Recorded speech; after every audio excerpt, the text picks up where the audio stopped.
Good evening. Good evening, friends and neighbors. Welcome to the September 23rd Bennington Select Board meeting. Very select tonight. Unfortunately, we are missing Bill Scully, who is unable to be here. He's on the road. He's going to try to call in at a certain time in the meeting, but for now, we are one down. My name is Donald Campbell. I'm the chairman of the board, and I'd like to have our members introduce ourselves. Let's start with Nancy Lively, who almost has her own mic tonight. Nancy Lively, secretary. Good evening, Chad Gordon. Hello, Jeannie Jenkins. Jim Carroll. Bruce Lee Clark. And I'm Jean Connor. And I'm Stuart Hurd, town manager. Very good.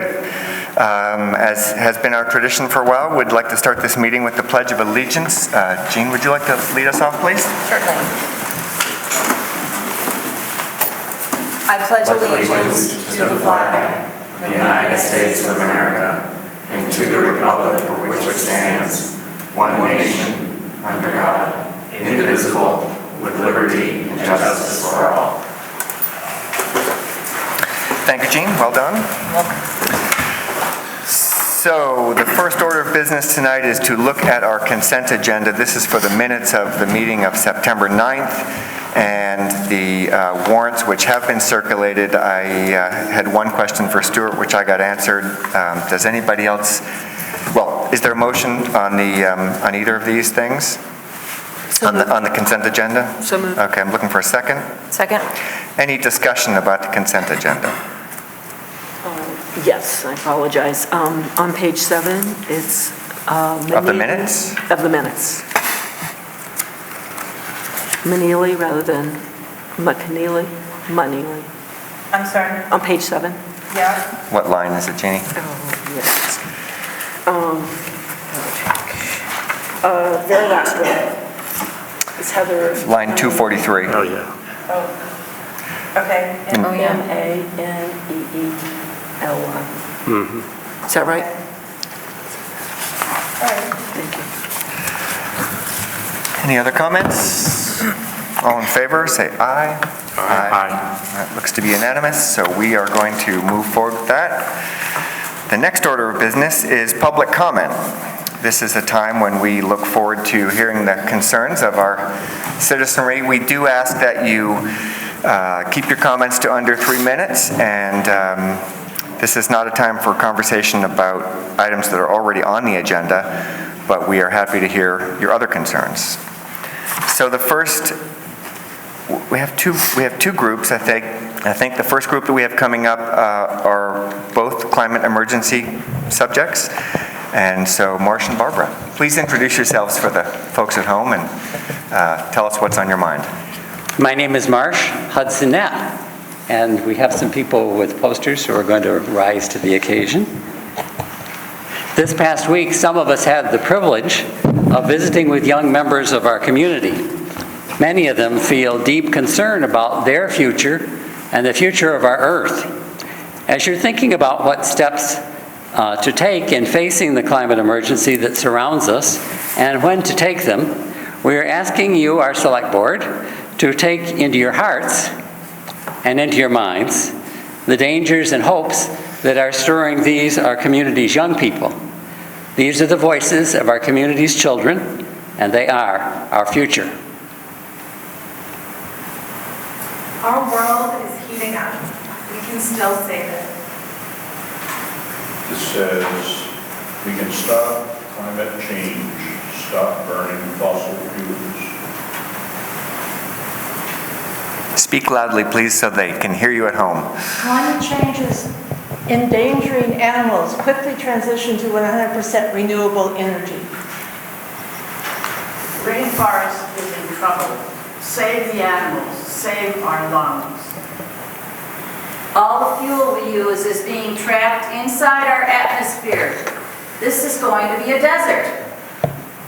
Our ways need to change. The Amazon is burning, the ozone layer is thinning, glaciers melting, sea levels rising. Our ways need to change significantly to save our planet and to help our next generation. 11 years till it's irreversible. The world will heat up to deadly temperatures for people and animals. People will die and already are dying. Animal habitats are already gone. All of the land that is currently on Earth is actually managed already, which is something that not a lot of people are talking about. And yeah, this says that we can change our lives so our great-grandchildren will be able to live in a better world than we did. But honestly, I'm going to go a little off script and say that like this affects my life. And I have a brother who's 10 and a sister who's 2. And I think that they're going to be in some really deep trouble if small, this isn't even a small community, but if local communities don't take really, really strong steps now. It's like we know that we're doing the wrong thing, we keep doing the wrong thing constantly. Why are we doing this? We urge you to read all of these posters and the comments because these are our children, the children of our town and the children into whose hands we give our world. Thank you for listening, and we'll bring you the posters they made. Thank you very much. Thank you. So you have before you the declaration of a climate emergency that we would like for you to consider. This is a declaration that was read Friday at the Global Climate Change demonstration that started out in People's Park and went to the Four Corners. It was a very dynamic, well-attended, beautiful demonstration, the largest I've ever been to at the Four Corners. I won't read through the declaration. I'm assuming y'all can read. But I do want to emphasize that it is a climate emergency. It's become a climate emergency. And if you haven't seen Greta Thunberg's speech at the UN this afternoon, I highly recommend that you go see it, because that's the sort of passion and anger and despair that young people are feeling right now. And I think that the more we can do at the local level, the better our community will be able, with resilience, to address the condition that we will find ourselves in. So I thank you for your consideration, and we hope to be talking to you about the declaration in the future. Great, thank you very much. And for those posters that you just left up here, thank you very much for leaving those with us. We will look over those after the meeting. I don't want to have us rifling through posters right now, but we will take a look at them, and thank you for leaving them. Thank you for all the effort that went into producing them, and thank you for sentiments. We have a second group coming up. Looks like 3 of you. Why don't you join us, please, and introduce yourselves and tell us what's on your mind. You can come to either mic. You're welcome to come to the center or to the podium, whichever is more comfortable for you.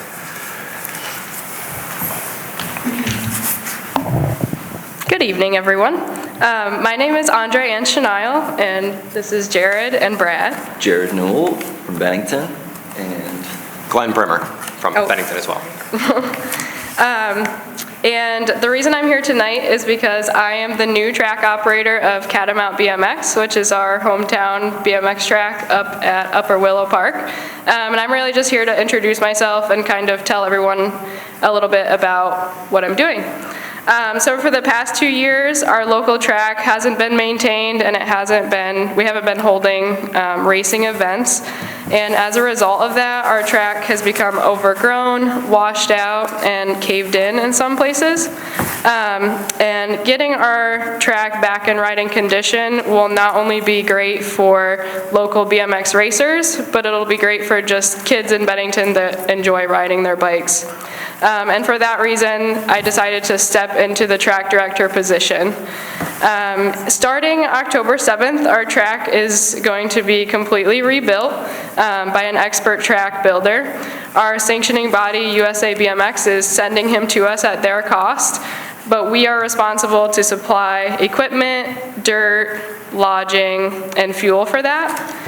And as of today, we have raised $3,400, and that's just local residents, local businesses, and also BMX patrons throughout the Northeast who all believe in our track. Today, the town highway department graciously delivered us some material that was left over from their Stark Street project, which is great. And I also just want to extend an additional thank you to the town for mowing for us up there while we get back on our feet. Currently, the closest operating track is in Rotterdam, New York, and that's about an hour and 15 minutes away. On an average race night, about 90 racers of all ages come to the track to participate. And I'm a BMX racer as well, and as a BMX racer, we kind of chase points, and we'll travel hundreds of miles to do that. Just this year, I've been to Rhode Island, New Jersey, Pennsylvania, lots of different places. So not only will this be great for the local youth and families in our town, but it'll also bring people to Bennington as well. BMX racing is more than just riding your bicycle around the track. For riders of all ages, it teaches so many things, such as determination, discipline, sportsmanship, commitment, and staying active, and that's just to name a few. BMX is truly a family sport, with racers ranging in age from 1 to 99.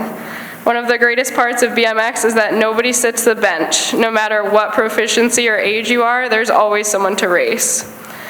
Next spring, our plan is to do a beginner rider clinic for kids or adults that are interested in getting into BMX racing.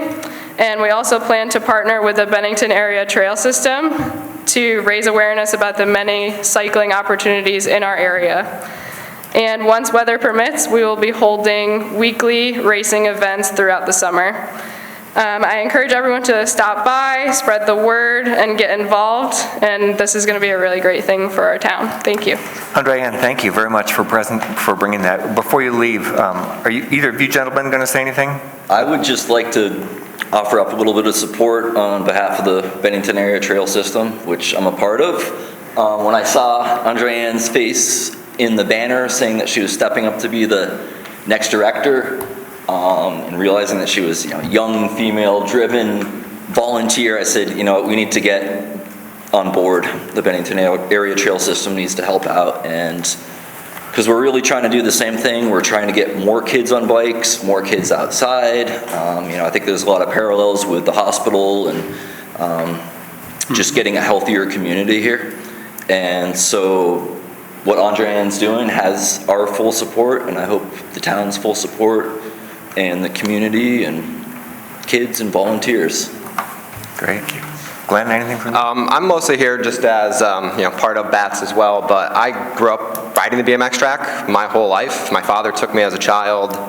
I don't have any kids myself, but my brother's 2 kids, I've taken them there many of times, and just it's a good place to blow off some steam after school, all the homework, and biking is my passion, and it kind of gave me a good place to start that passion, really. And it's going to be great for the town, and I'm really looking forward to it. That's great. Is there a website when, you're scheduling races so people could find out when to go? Because I'm assuming it's got to be pretty amazing to be a spectator.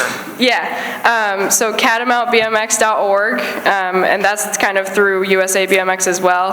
But mostly our Facebook page. We will have the schedule on the website, but our Facebook page will be the best place for updates and pictures of the rebuild and things like that as well. Okay, thanks. So we... Just one thing? Yeah, one short thing, yep. I'll take as long as I need. Well, this is citizen comment.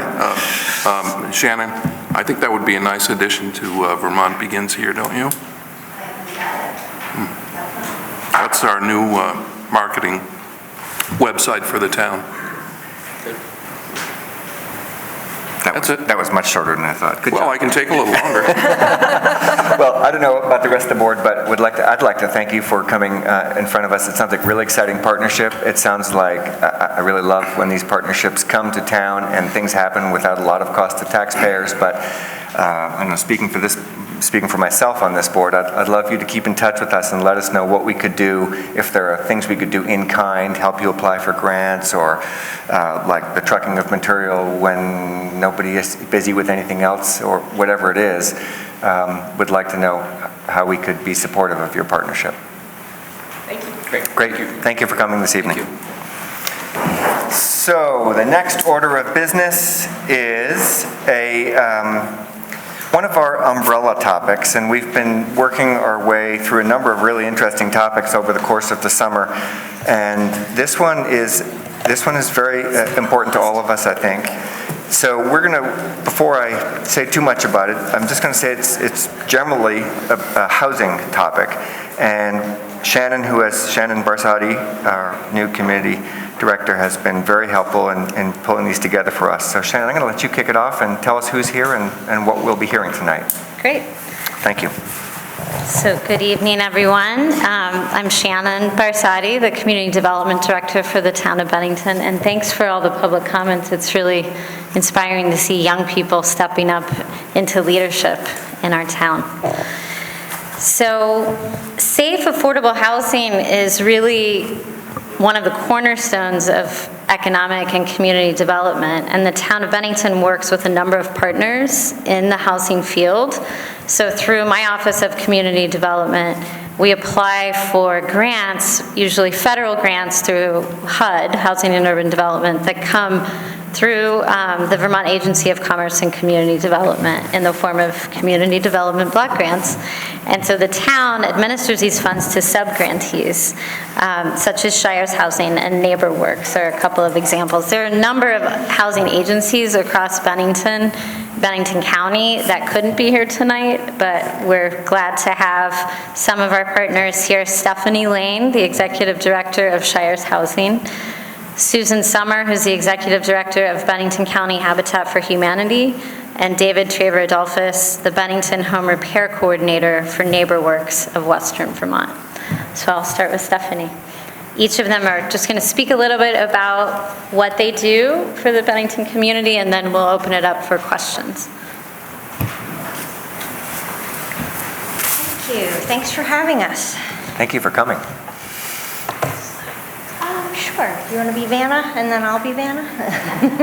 So we're not going to bore you with a long, wordy presentation. We just wanted to provide some pictures so you can get a sense of what our properties look like and what we do in Bennington. So I'm Stephanie Lane. Thanks for having us. I'm the Director of Shires Housing. With me is Becky Arbella. She is our SASH Implementation Manager.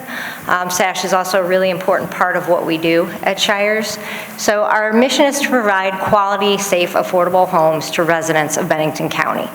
That's what we're talking about tonight.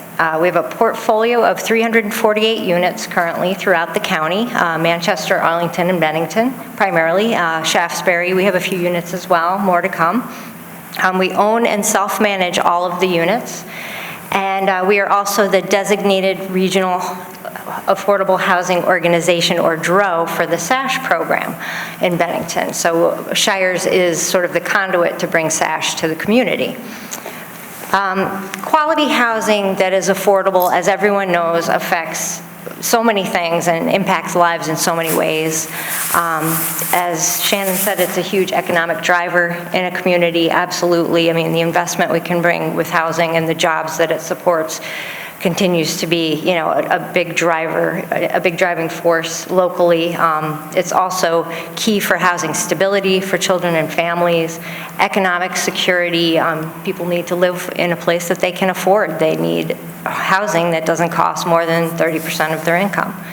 Education and proximity to schools, health is impacted greatly by housing. Housing has been continually recognized as a platform for community health and literally for healthy children and preventing asthma and having a safe environment to live in. Also through energy improvements, we create a healthy environment.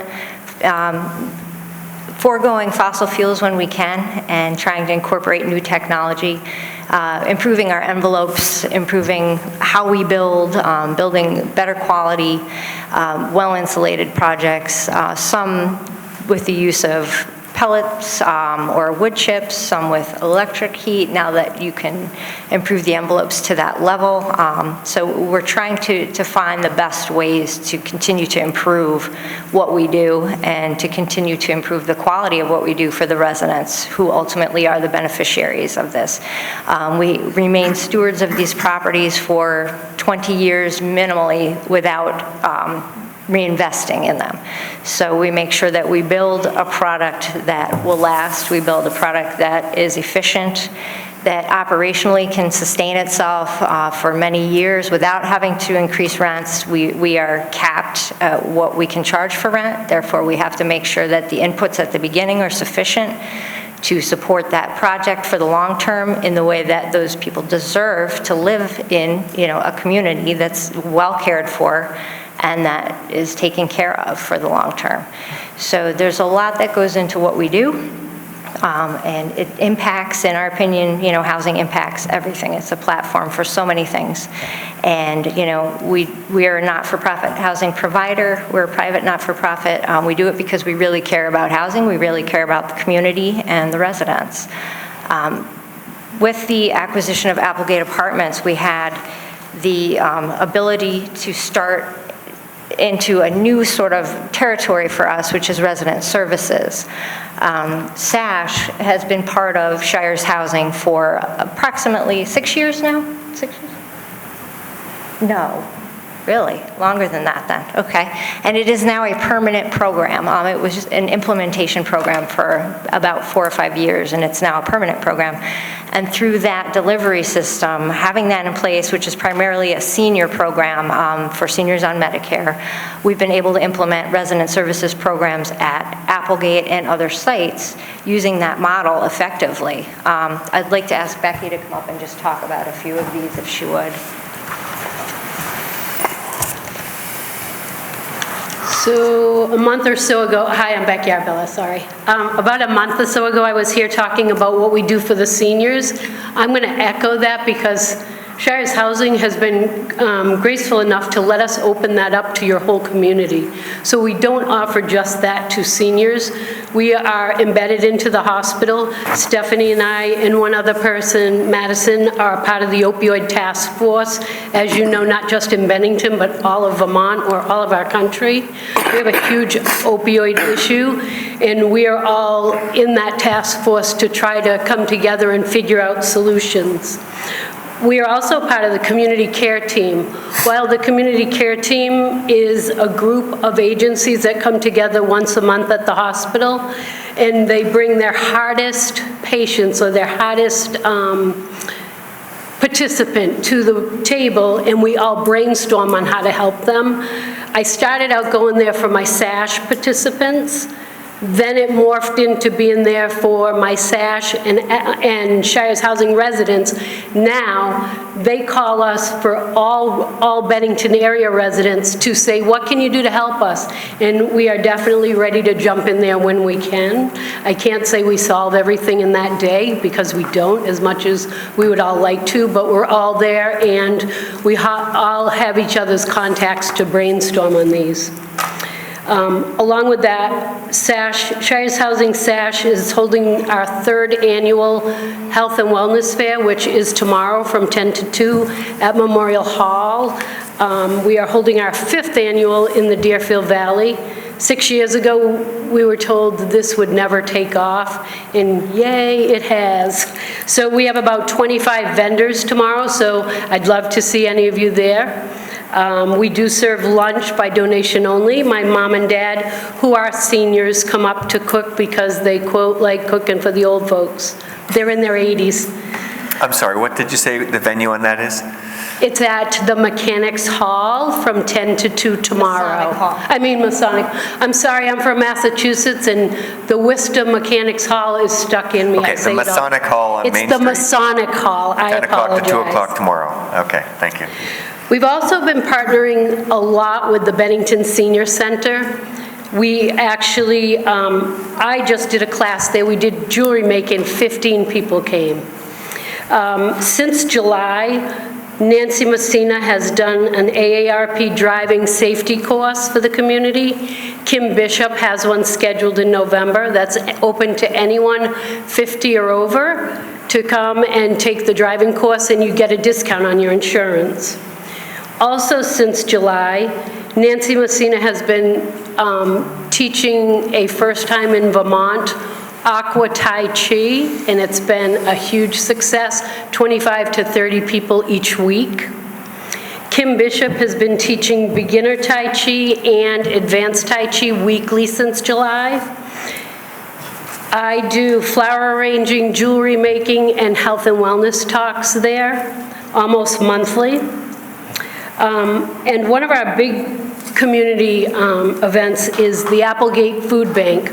We open it up to the whole town of Bennington. We actually encourage other agencies to send people to us on the second Wednesday from noon to 1. We have a shop for free on the sidewalk set up. And then at 1 o'clock, we bring all the excess food to the community center. We set it up similar to a farmer's market. We do cooking demonstrations and tastings, give out recipes. And as I was telling Shannon earlier, this month we got cases of acorn squash. I thought everyone knew what acorn squash was. I was wrong. So we actually cooked acorn squash, showed them how to pierce the skin and cook it in the microwave, 20, 25 minutes, and we got rid of almost all our acorn squash. While there are some prepackaged foods, we try to do mostly fruits and vegetables, organics. We also bring in a lot of gluten-free items.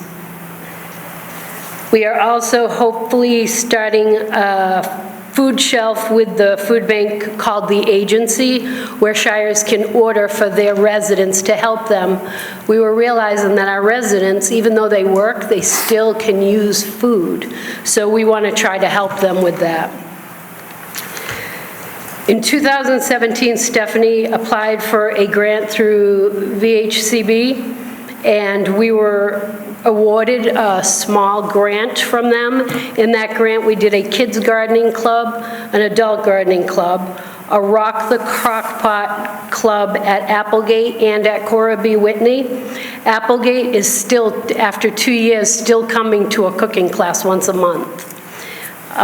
Cora B, we also did a dry rub and herb class. So while Shire's housing is housing for your community, there's so much more than that. And we open it up to everyone, not just our residents or our SASH participants.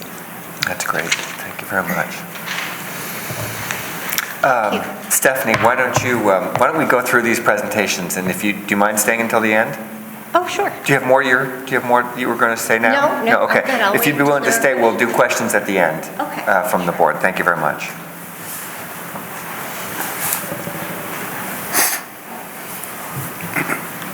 I'm Susan Summer. I'm the Executive Director with Bennington County Habitat for Humanity.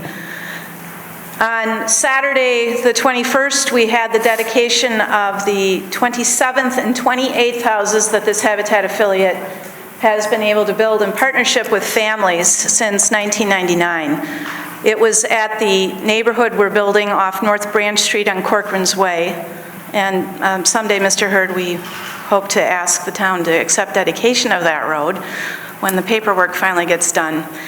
What was really exciting about the dedications is that it brings everybody back to why we do this partnership with people and what is so valuable about it.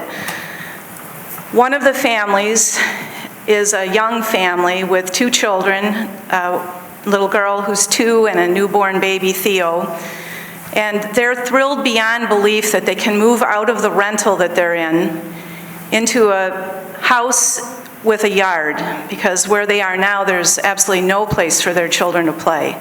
And these 2 young parents are also excited by the fact that they can become, in addition to the work that they do, productive members of the community by contributing taxes to the community, being able to send their kids to the schools that they love in the community that they're supporting and continue their work. Both of them work with the Bennington Rural Fire Department. And what they talked mostly about was tradition and memories. For Tracy, it's really important that her grandfather, who has the Sunday dinners, can now pass that on to her, and that she has a house in which the family can begin the tradition in their own home. The other family is a grandmother who is raising her 2 children. I'm getting a little feedback. I don't know if that's... Oh, that was a truck backing up downstairs. Sorry. You're doing great. Speak right into the mic. It's very helpful. This grandmother is raising her 2 grandchildren because they were not in a safe living environment before they came to live with her 3 years ago. They have been in an apartment that does have 2 bedrooms upstairs, but the children have been so traumatized by what they had to live through before they came to live with Grandma that they sleep downstairs on the couch with her, and that's been going on for 3 years. And there is a little yard off the apartment where they live, but it's also used by businesses, and it's used by folks who have pets, and it's just not a place for 2 kids to be playing. The kids are happy that they're finally going to have their own yard. What they're most grateful for is the fact that they believe they will be safe. And their grandmother is confident that now that they can all be in one level house together, this is a slab-on-grade house in our Bennington neighborhood, and they'll each have their own room, that these kids for the first time are going to feel that they have a safe place to come home to at the end of the day. They cut the ribbons on Saturday. Damien, the little boy I'm talking about, who can't wait for his own yard, fell asleep in the neighbor's house, so he's already camping out right next door. These families came together to celebrate together with everybody involved. We had a party at the end of the block, and there was another neighbor who came as well. A number of the families know one another. It's a really great little neighborhood on North Branch Street, and we're grateful that we had the chance to help the town of Bennington with that. We're looking for more land. I know that town isn't always eager to build new houses, and that you'd like to see the housing stock you have remodeled and taken care of, and NeighborWorks is working very hard to do that as well. But there is an advantage to home ownership, and that's what Habitat for Humanity offers to people who are earning between 30 to 80% of the area median income, who would never have that opportunity otherwise. And I know we talk about working class housing too. Okay, so there's people earning 80% and above that can't afford to be homeowners in the state of Vermont or in Bennington County. That's a reality. But that doesn't mean that the people earning between 30 and 80% of the area median income shouldn't have the opportunity if it's presented to them, and it is presented through Habitat. Thank you very much for the opportunity to share with you what we're doing in Bennington. That's great. Thank you for the presentation. Please do stay around. We'll have some questions for you, and I want to apologize on behalf of our folks downstairs backing up their trucks. I hope that wasn't too unnerving for you. David. Good evening. I'm Dave Traver-Adolphus. I run the Bennington office for NeighborWorks of Western Vermont. I'm home repair coordinator, but in practice I do almost everything that isn't lending. I don't think I can offer anything as sort of spectacular as Stephanie or Susan, but we fill in a lot of cracks. We're a backstop that helps keep people in their homes. Our mission is to work with low and moderate income homeowners to help keep them in their houses. I started putting a list of what we do together today, and I think I ended up with 17 services that we offer. 5 sort of major categories. We are lenders. We're a community development finance institution. We have a licensed lender on staff and our own lending pool. We make 6 different loans right now, all of which are available in Bennington, many of which are available statewide, and a certain number of which are available, as with all our services, in our 3-county area, Bennington, Rutland, and Addison County. We work with first-time home buyers, as well as doing work with people in danger of foreclosure. We have an energy arm, Heat Squad, which does energy audits, project management for energy projects, and we have a wood stove program that's been very successful in Rutland that's coming to Bennington in the immediate future, as well as additional things in the pipeline with Efficiency Vermont. We have our home repair arm, which is what works with low and moderate income homeowners, as well as the Bennington rental rehab program. And we also have realtors. We buy and help people buy and sell affordable houses. As a little background, if people don't know about NeighborWorks, we've been in West Rutland since 1986. We're one of approximately 240 NeighborWorks affiliates across the country, all of which do different things, and we've experimented with a lot of different models over the years. We did neighborhood redevelopment in the northwest neighborhood in Rutland. We're starting a program in Arlington. We work with a wide variety of partner agencies. We help a lot of habitat buyers with things like down payment assistance and home buyer education. I'm currently running 2 healthy homes projects for Vermont Housing and Conservation Board in Bennington County, one in Rupert and one in Manchester Center.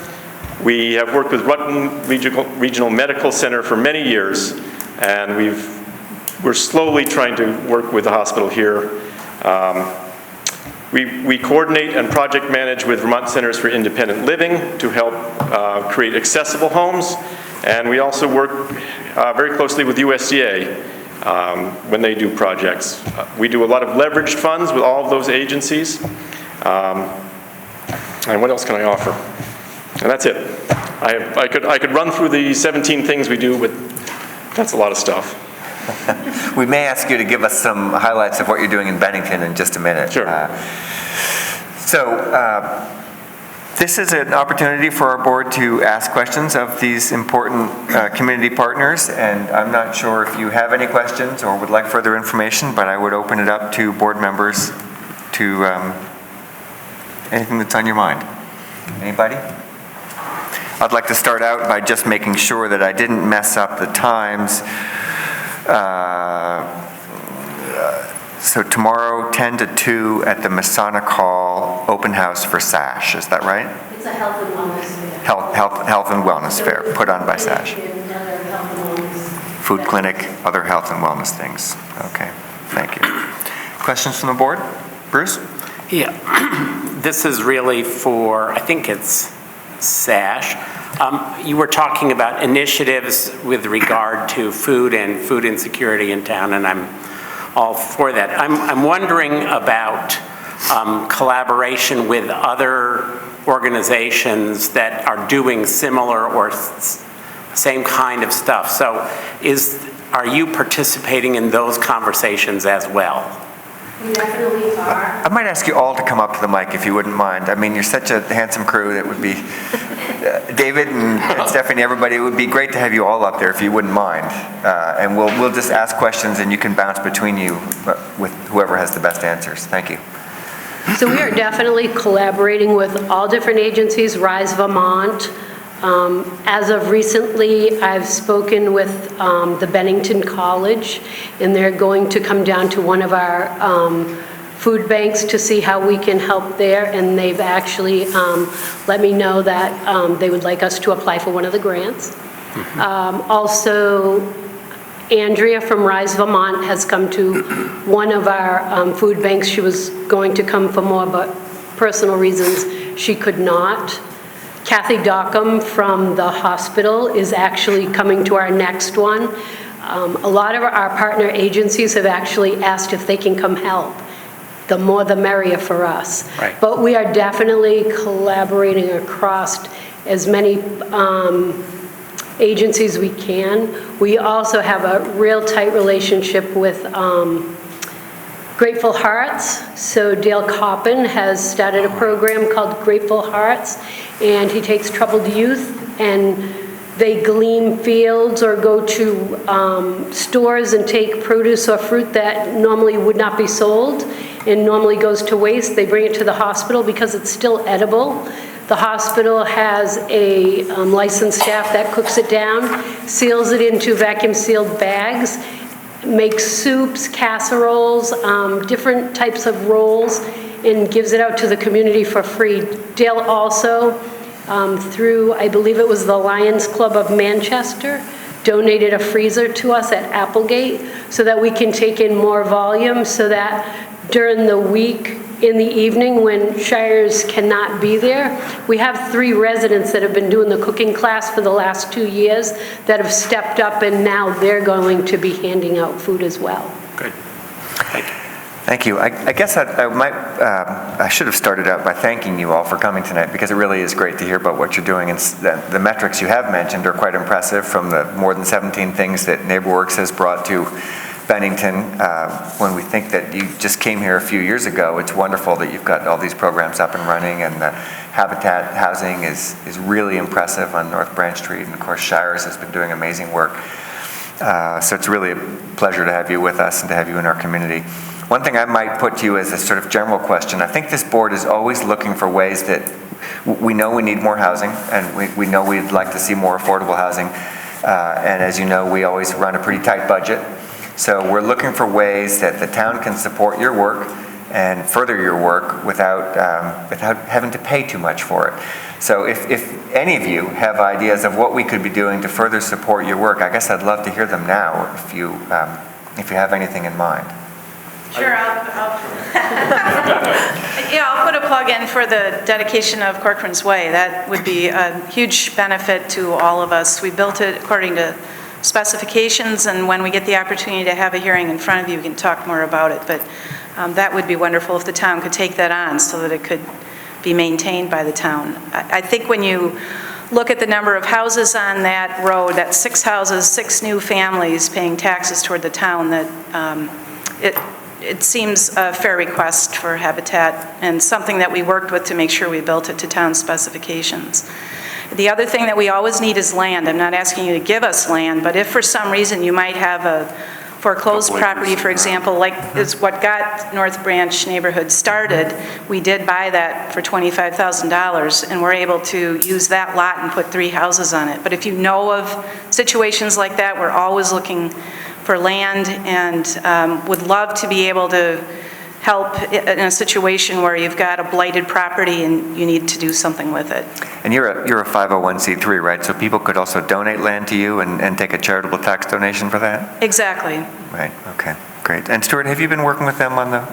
Yes, we have. Right, okay, great, good. Anything else? Yes, thank you. Our Bennington Rental Rehab Program has 4 buildings in the pipeline right now that we hope to award grants to in the immediate future. 2 of those are units in which we'd like to either add or create rental units. It's difficult to add to increase density in Bennington, regardless of how the area is zoned. I know the town has been working on zoning, permitting density increases, which I think is in line sort of with the town's philosophy of creating more compact downtowns. Bearing that in mind would be very helpful for us and eliminating some of those roadblocks. It's great, David. Good thought, and thank you for that. The Planning Commission, I believe, Dan is kind of working on a sort of a special look at how downtown might work, and I would encourage you to participate with the Planning Commission as they're developing these standards. It would be helpful to hear your perspective on that. And I do have a spectacular number, actually. We make loans to low and moderate income homeowners, and we currently have 900 active loans. Wow, that makes our little loan program look fairly modest. It's great. So I would echo a few of those sentiments, making property available reasonably if you come across any, and also showcasing affordable housing and how important it is to the community. And the support that you give through the town for the VCDP program is huge for us. It's a source for every project that we build, so the town's support and administration of the program is tremendously helpful for us, and it's something that we rely on and will rely on for a while to come, for the next foreseeable future, for the next couple of rehabs that we have planned in Bennington. So thank you. There was close to some bloodletting over the what's now Monument. Yes, pretty close. Back in the day, and I think it was really a stress for this community to go through that. And yes. I cannot tell you how many compliments I've received from people who either have been there or have moved there or know people who've moved there.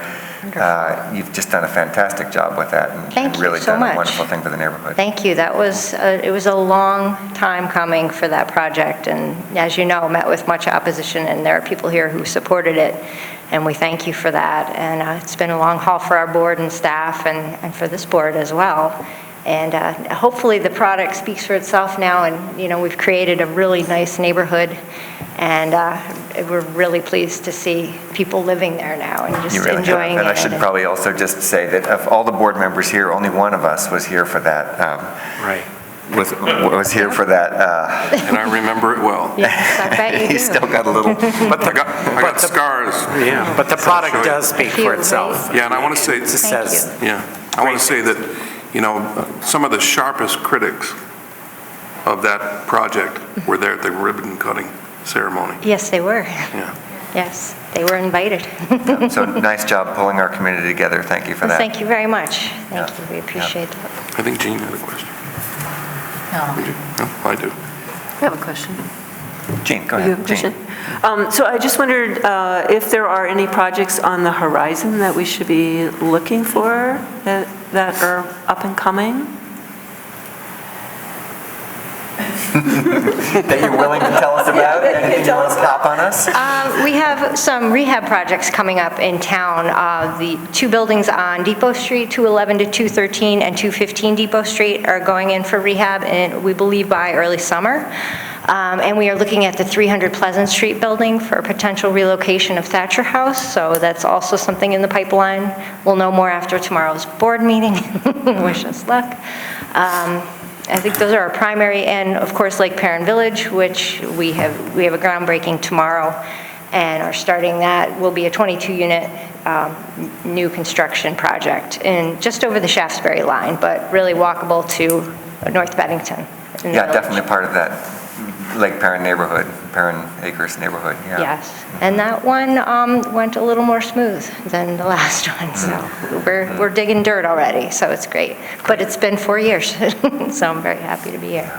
I've got a question. Yeah. Jim, go ahead.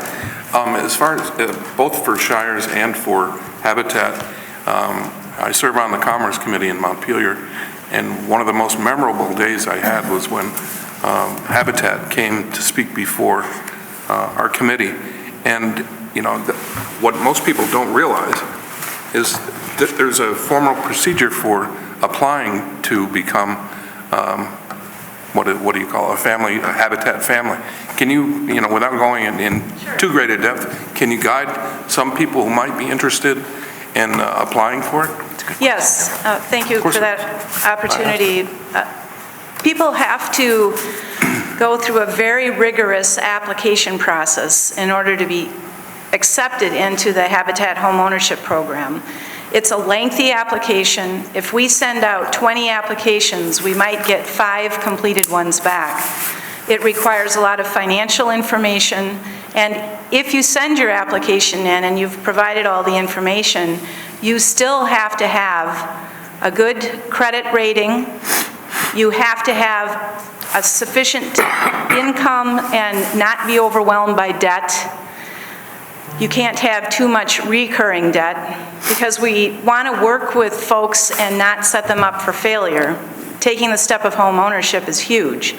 And although most of the monthly payments might be less than what people are paying in rent, it still means that people need to have their financial house in order.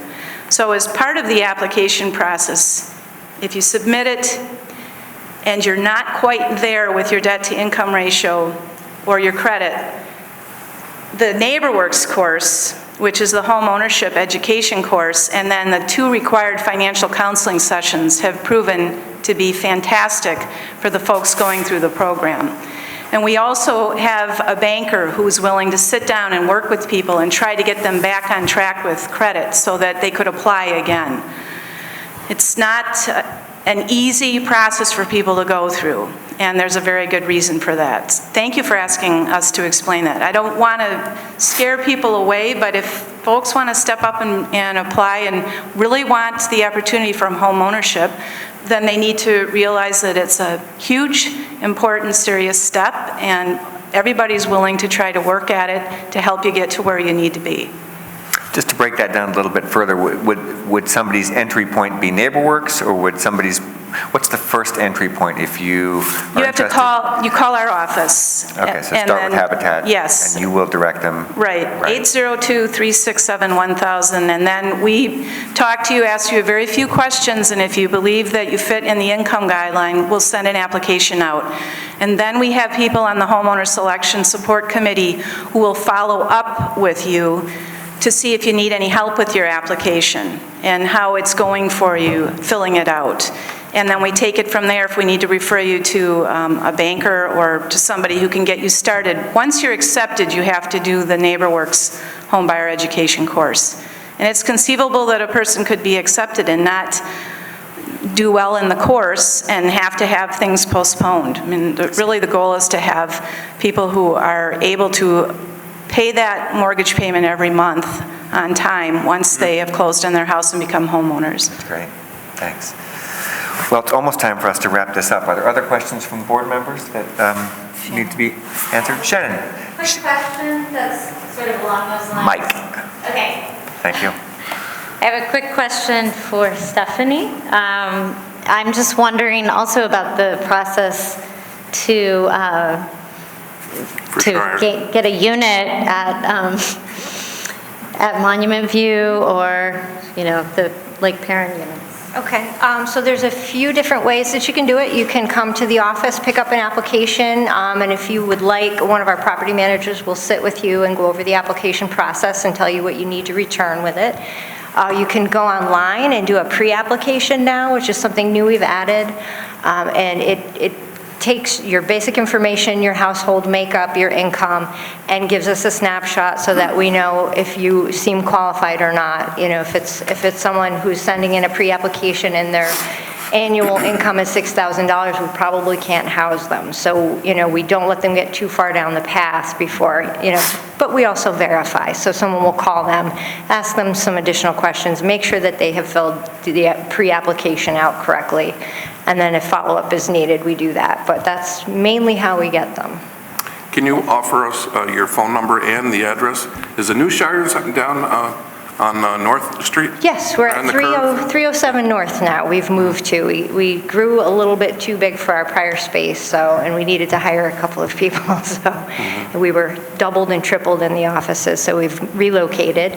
And our phone number is 802-442-8139, and I'm extension 5, or you can do extension 1 to reach the property managers. And it's shireshousing.org is the website as well for the information. Great. Well, I would like to thank you all. I'm sure I join the rest of the board in thanking you for both for the work you do and for being willing to present to us. I know it's a wrench to come in for an evening meeting like this, but you're good sports about it, and we learn a lot from these, and hopefully the people watching do too. So, thanks again. Yeah. Thank you. Thanks. At this point in the meeting, we are going to move into a position where we may possibly be taking action. We'll be doing the second reading of a revised purchasing policy, so I'm going to see if I can get Bill Scully on the phone. Bill? Oh, good. I'm going to put you on speakerphone, okay? So, Bill, have we got you? I'm here. Okay. He may sound kind of small to all of you in the audience, but we'll put him over here next to the mic, and that's going to give a little feedback, I think. Are we okay there? And Nancy, would you please just record and join the meeting at this point? Thank you. So we are looking at the second reading of this. We have already reviewed this at our previous meeting. We have 2 changes that have been made. Melissa, since we know you love to grandstand, would you be willing to come up to the mic and tell us about these 2 changes, please, and whether or not you think they have a substantive, well, whether or not you recommend them? So that's based on the last meeting. There was a request to have something pertaining to a policy review. So I've added into the policy a recommendation that the select board review this policy every 5 years. And there was also a request on the on page 4 that in the exceptions section that it not read that the following exceptions may being the word of issue. Sorry, that was something on the phone. Okay. That line be stricken, thank you, sorry. It's all right. From it. I didn't have any issue with either of the changes. I'm not sure if they meet everyone's, what you would like to see. I don't know if you have any feedback. Well, this is a second reading, so, for the purposes of moving this along, I would accept a motion at least to begin discussion. Do I have a motion from the board? So moved. Yeah. Second. Okay, so we have a motion on the floor to approve this this policy, and I guess I would say, are there any lingering questions from board members or any particular statements that people would like to make? I would like to make a statement if I may. Go ahead, Bill. I would like to say that I'm a staunch supporter of transparency in government, and I think this is a really, really good step for Bennington after 30 years to have a purchasing policy go into place that it will be reflective of the values that we have today. Thank you. Other comments? Thank you, Bill. Go ahead, Bruce. I just have one. I'm highly supportive of the policy. I'm also highly supportive of policy review on a regular basis. I actually think 5 years is too long. I actually think the standard in general for government is 3 years, but I'm willing to vote for 5 with this, knowing that in 3 years I can still bring it up. Bring it up anytime you want. If I'm here, I will. Yeah, you can bring it up anytime you want, and you don't have to be on the board to bring it up either. I know. So, yeah. Other comments from board members? I guess I would say my only comment would be that this did take, good things take time. I know this took over a year to develop, and I would like to thank Melissa from the bottom of my heart for really leading the charge on this and digging deep, looking at the Vermont League of Cities and Towns recommendations, looking at recommendations of other towns. Also feel like I need to thank Carson Thurber, who was part of the original team that worked on this last year, and he was a part of this, and of course Bill Scully for joining the team after he was elected. So it seems like a lot of people have put some time into this, and I guess thank you, Melissa, in particular. Thank you. But I would like to call a vote, I guess, and all in favor of making this our purchasing policy, please say aye. Aye. Aye. All right, we got you, Bill. Thank you. Gotcha. Thank you. So we're going to say that's a unanimous vote of all the board members. And Bill, thank you for joining us for this action item. You're welcome to stay on the line if you like, but also you don't feel like you have to. The manager's report will be next. We'll talk about the agenda and other business, and you can watch that on Cat TV if you like, or you're welcome to join us. I will just watch it because I know I'm going to lose you in a couple seconds. So thank you very much. Okay, thanks for joining us. Bye. Bye-bye. So Bill Scully has left the meeting. Thank you very much. Nancy? Donald, I have the signature Okay, so page and the newly adopted purchasing plan. okay, so we'll pass that around for signatures. Bill, if you're watching, maybe you could stop in and into the office and sign it when you can. So, can't read that, Jim. Hang on, I'm not done yet. It doesn't look like writing. Shut up. All right. Well, Jim is doing that, whatever he's doing. We are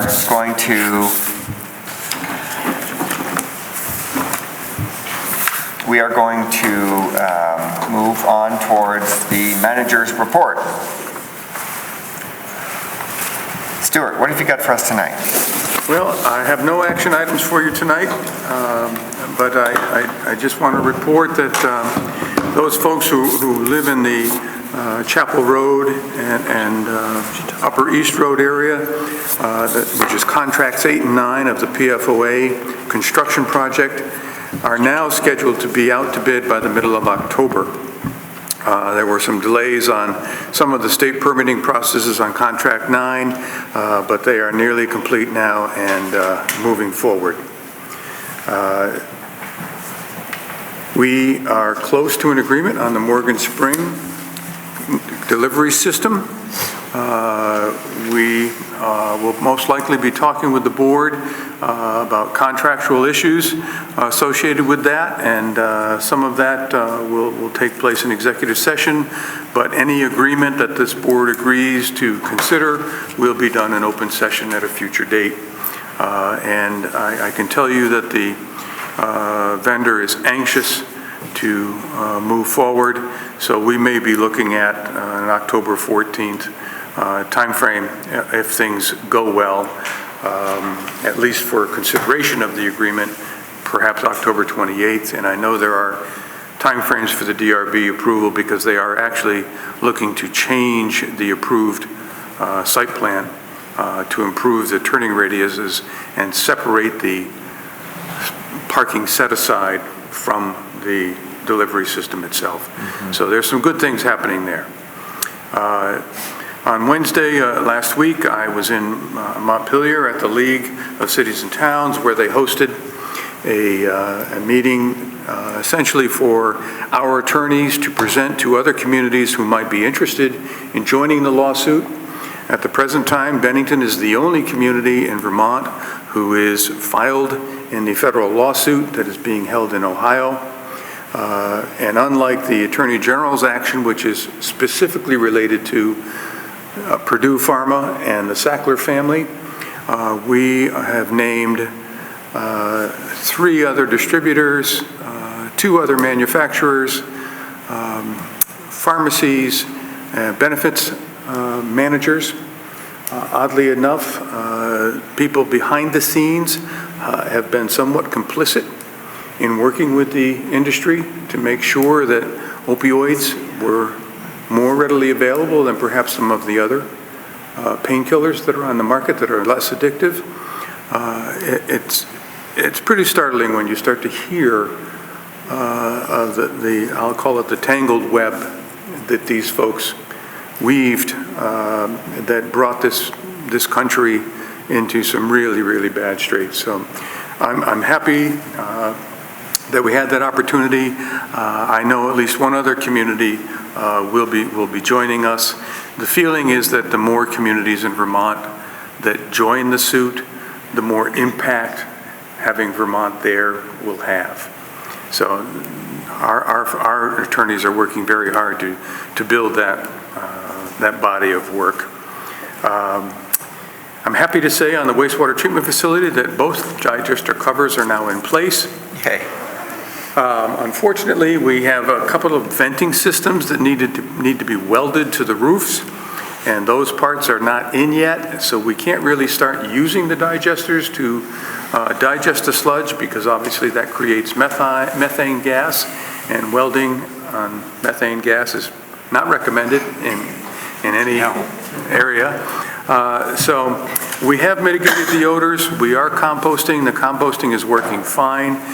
We're using wood chips from our own brush pile to do it, which is not hardwood wood chips, but it's a mix, but it seems to be working. Great. And hopefully this will be the end of the odor problems that we've had out on the west end there. And I do apologize, as I did say in my follow-up here, we have not yet begun to gather the policies for that select board policy book. We've been a little short-staffed with people out on disability and also on vacation, so we'll get to that probably during the late fall and into the winter months. And that's all I have. On that, I'd like to apologize. Also, I mentioned to a number of people when I first became chair that we would put on the website individual board member email addresses, and we're still working towards that, but we are getting close. What we're going to do is not use our individual addresses as we had originally planned to do, but we're going to set up addresses which we will have to add to our phones and our computers. So we'll have individual addresses for that. So that's coming, work in progress, but it's coming. It's coming. I had a question with respect to all the digging that's been done between Depot Street and north and south. Mike. All the digging that's occurred between Depot Street and north and south, are you aware of it and why? Between Depot, oh, yes. The digs that are closest to the Four Corners our water and sewer upgrades for the Putnam project. The one that is closest to the intersection of Washington Avenue, Depot, and Main Street is actually a water line extension that will go to the former town garage. They are required to have a sprinkler system, and the water line on Depot Street is not sufficient to provide that enough flow. So they have been working with the town and with Gary Corey, the owner who owns the land out front, to gather easements. And the deal that we have now is they will extend the municipal water through those properties to their building and just beyond their property line, so that should the town wish to extend it to the Tuttle's property as well, we will be able to do so, and it will become a municipal water main in the agreement we have with them. If anybody has been by the old Depot Street garage, you'll see that they are going great guns and rehabbing that place. It's obviously you aren't wasting any time. But it's a huge undertaking for them.